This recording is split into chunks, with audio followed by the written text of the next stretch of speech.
നമുക്കെല്ലാവർക്കും പല രീതിയിലുള്ള പ്രോബ്ലംസ് ഉണ്ടായിരിക്കും. ചിലപ്പോൾ ഹെൽത്ത് ഇഷ്യൂ ആയിരിക്കാം, റിലേഷൻഷിപ്പ് ഇഷ്യൂ ആയിരിക്കാം, അല്ലെങ്കിൽ ഫിനാൻസിൻ്റെ ഇഷ്യൂ ആയിരിക്കാം. നിങ്ങൾ എത്രയൊക്കെ വർക്ക് ചെയ്തിട്ടും നിങ്ങൾക്ക് നേടാൻ സാധിക്കുന്നില്ല. നിങ്ങൾക്ക് ഗോൾ ഉണ്ട്, പക്ഷെ എത്രയൊക്കെ വർക്ക് ചെയ്തിട്ടും എത്ര എഫേർട്ട് എടുത്തിട്ടും അതിൽ നിന്ന് റിസൾട്ട് കിട്ടുന്നില്ലെങ്കിൽ നിങ്ങൾ സബ് കോൺഷ്യസ് മൈൻഡിലാണ് ഇഷ്യൂ എന്ന് മനസ്സിലാക്കുക. സബ് കോൺഷ്യസ് മൈൻഡ് റിലീസ് ചെയ്യണം, റീപ്രോഗ്രാമിംഗ് ചെയ്യണം, ഇന്നർ ചൈൽഡ് ഹീലിംഗ്. ഇതൊക്കെ ചെയ്യുമ്പോഴാണ് നമ്മുടെ ഉള്ളിലത്തെ നമ്മളെ നമുക്ക് കണ്ടുപിടിക്കാൻ സാധിക്കുക, നമ്മളെന്ന ആ ഒരു പ്യുവർ ജെമ്മിനെ.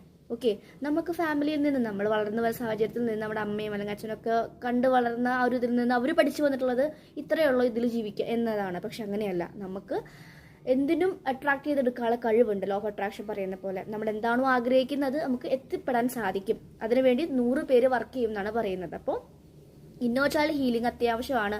ഫാമിലിയിൽ നിന്നുള്ള ബുദ്ധിമുട്ട്, കുട്ടികളുടെ, ഹസ്ബൻഡിന്, അങ്ങനെ എല്ലാ രീതിയിലും ഇഷ്യൂസ് ഫേസ് ചെയ്യുകയാണെങ്കിൽ നിങ്ങൾക്ക് ഇന്നർ ചൈൽഡ് ഹീലിംഗ് അറ്റൻഡ് ചെയ്യാം. 7 days ആണ്. തരുന്ന നമ്പറിൽ കോൺടാക്ട് ചെയ്താൽ മതി. ഓക്കെ, ലൈഫ് എപ്പോഴും ഹാപ്പി ആൻഡ് റിലാക്സ്ഡ് ആക്കാൻ